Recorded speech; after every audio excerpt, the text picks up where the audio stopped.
That's our second goal. Shane Duffy, the Championship defender most likely to be seen on the EFL highlights show doing something disastrous. Well, now that Richard Keogh's retired anyway.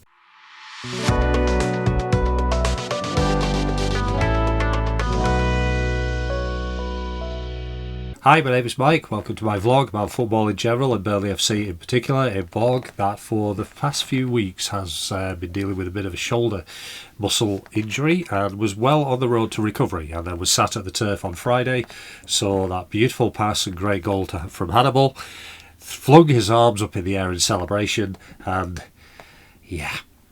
Anyway, I'll get on to the Norwich game in a minute. Been away for a short while with a whole bunch of life getting in the way as usual.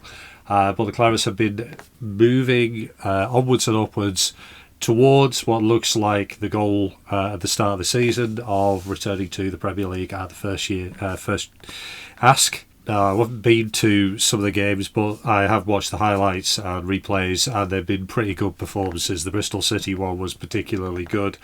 Coventry away was particularly satisfying, not just because of that incredible linesman error that we managed to overcome, but also, Frank Lampard, who was trying to basically get his mates in the media to lift him into the Turf Moor hot seat last May, I think it was, May and June, before we announced Scott Parker. It wasn't just the fact that Lampard was going for the gig, it was all his mates in the media trying to get him the gig.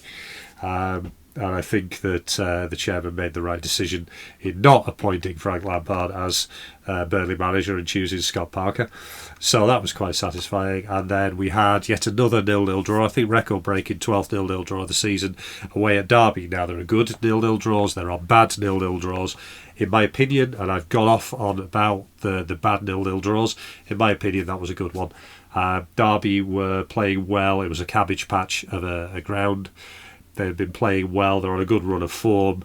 Clarets weren't brilliant, but, at the end of the day, it takes two sides to make a game of football.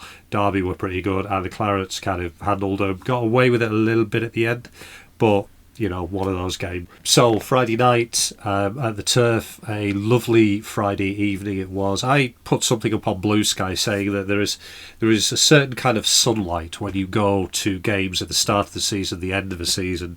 The kind of football looks best in, and the atmosphere is best in, and the the whole occasion is really good in sort of the certain kind of sunlight that you get at the start, the end of the season. And a friend of mine, Tom Davis, kind of replied that the best football is always that which begins in bright sunlight and ends in darkness, i.e. August and April evenings, November and December afternoons. This is optimum football, and he's absolutely right. There is nothing better than looking at a full Turf Moor in that sort of spring sunlight. Good atmosphere as well, I thought. I don't think it was a sellout. I didn't really look to see how full the stadium was, but it didn't feel like every seat was taken, but there was a good atmosphere for the game. Clarets started incredibly brightly and were playing some lovely stuff. Josh Cullen was in his imperious form. I've loved watching that guy play ever since he joined. The way that he just sits there, he tidies up, he always knows what to do with the ball. Just get it, recycle it, pass it, take off the pressure, move it around. I just love watching the guy play. I'm so glad that we've got him for as long as we have.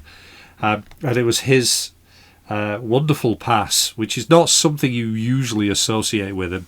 He's not really the most creative midfielder in the world, but that lofted ball over the top was inch perfect for Hannibal to put a smart finish past Angus Gunn. And the Clarets were on their way. It was nothing more than we deserved up to that point. And then we just carried on a little bit like that. I mean, it was just after that Norwich started actually coming across into our half. It was a bit weird how it took that to wake them up.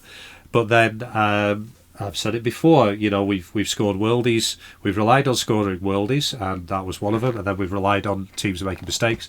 Norwich made a huge mistake for the second one, a very, very daft free kick giveaway. At the time, I wondered what the heck was going on. It turns out, I think the Norwich player didn't actually see Brownhill. His view of him was blocked by another Claret. But Brownhill picks the ball off, couple of passes, And then Anthony smacks the ball in, takes a huge deflection off Shane Duffy. And that's our second goal. You know, Shane Duffy, the Championship defender most likely to be seen on the EFL highlights show doing something disastrous. Well, now that Richard Keogh's retired anyway. But, yeah, nice to see Duffy getting on the receiving end of that.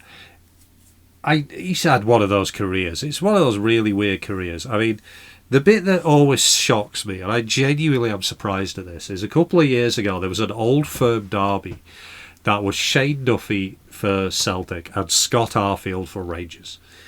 And we saw that matchup in, 2014? And yet, 7-8 years later, that same matchup is there in the Scottish Premier League, in the biggest game in Scottish football.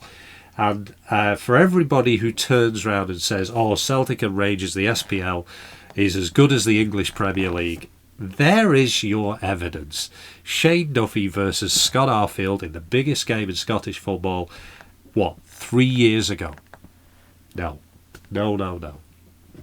Anyway, Clarence could have made it a third. Hannibal hits the post. Unlucky, but he kind of hit it with his right foot. From that angle, it's always going to go away. He was always going to hit the outside of the post. Had a couple of other chances. Norwich almost had one through sides. He's one of those players. I reckon he looks great going forward. He really does. And I've always been kind of impressed by him going forward. But then you kind of, what's the rest of him going to be like? You know, when you're not going forward all the time. And I think that kind of sums up Norwich a bit. So yeah, you know, head to the first half, great. Then we come out for the second half. Norwich give it a go, and you know, fair enough, they're going to give it a go. Maybe they had a rocket off the manager, I don't know.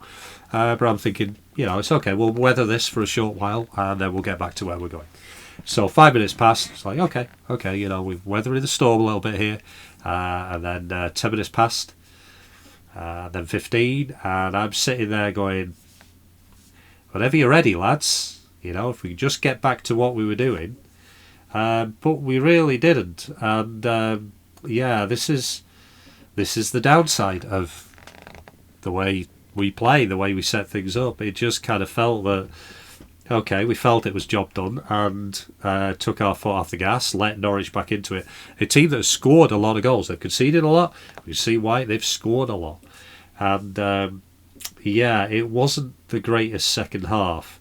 We did concede from a corner, not great, and it was a little bit of a nervy sort of 15 minutes, and you kind of felt a little bit when the final whistle finally blew that not we got away with it. I don't think that's any way, shape or form, but there was that could have been a much easier second half than it was. And this is, I guess, you know, ultimately just good enough, or being just good enough, is our season. You know, we're good enough. We're no better, we're no worse. But that was a welcome 3 points at the end. Like I say, I kind of came away from the turf going, we could have made that easier on ourselves. But at the end of the day, and ironically, considering what I've been banging on about most of the season, you know, results over performances. 3 points is 3 points.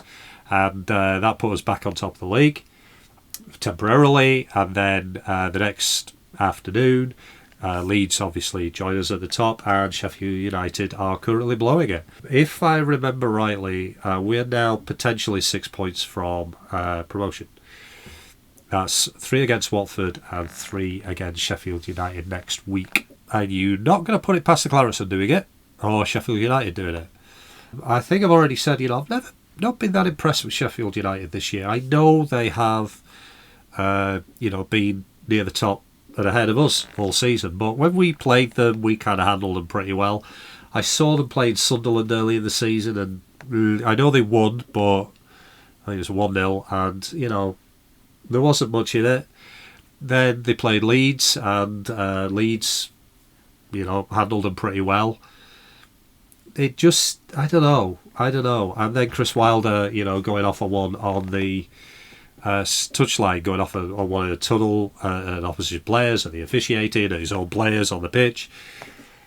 by standing there, this guy is he's an old school type manager who has a perhaps unrecognised tactical ability, a bit like Deitch. He's considered a bit too old school and people ignore his tactical ability, but also combines that with being an absolute arsehole on the touchline to players and officials. Basically, his here is he becoming the new Neil Warnock. And I genuinely think we dodged a bullet in not appointing him, because it's very clear that he interviewed. He was down to the final three. It was in the mission to Burnley. His name got bleeped out. But I think Alan Pace said something along the lines of too similar to Sean, which I think is fair.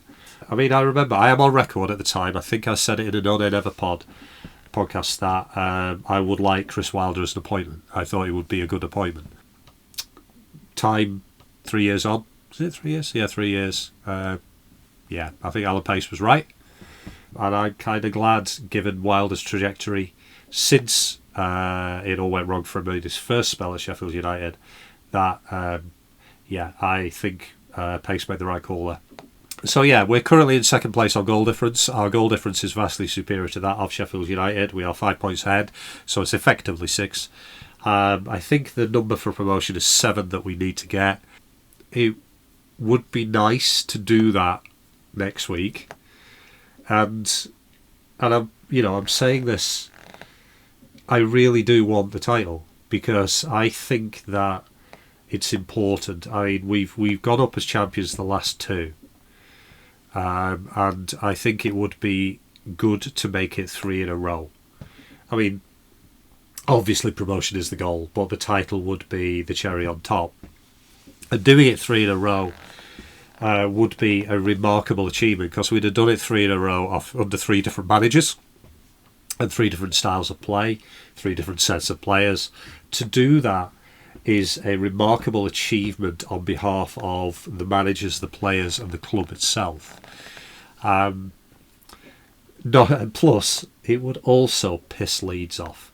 And I'm always for pissing Leeds off. I'm just so tired. There is an article in The Athletic where it's talking about the agony and the ecstasy of following Leeds towards promotion. It's like, everything is such a fucking drama with that club, isn't it? There's an old saying in politics, accuse your opponent of what you're guilty of. And Leeds had that chant about, when they win, they go, it's 2-1 in your cup final or whatever. It's like, no, every Leeds game is a cup final for these people. Every game is the highest of the high and the lowest of the low. And that's why they fail. That's why the players collapse under the pressure every single time. And, this is a run-of-the-mill club who have, what the fuck have you achieved compared to others over the last 30 years? I keep going back to it. Less seasons in the Premier League this century than Wigan. But anyway, so 4 to go. 4 to go, 2 to get promoted. Do I think we could get the title? I think we can. And I think I'd like to. I'd really, really like to. I think obviously the players would like to as well. And I think they can. 29 undefeated. Remarkable. And I got to ask the question, do I still look forward to the day that Scott Parker leaves? And to be blunt, I haven't changed that much on that. And I'll talk about that more at the end of the season as to why. But should it happen, and should he take us into the Premier League, and should he be the manager in the Premier League, I will say this now, I will grant him a hell of a lot more slack in the Premier League than I ever will in the Championship. And I'll go into that in a couple of weeks. No matter what the turnout is of the season. But until then, potentially, the next vlog could be a celebratory one, and I don't think I'm putting the cart before the horse. I don't think I'm being cocky about it. It does feel like in 8-9 days time we're leaving the turf, celebrating, going back up into the Premier League and that would be a magnificent job done. So, if you like this one, leave a comment, leave a like. If you really liked it, subscribe. Tell people about the vlog. I'll do another one after Sheffield United. If you see me at a game, say hello. I'm always in the long side upper. And until the next time, hope the Clarets.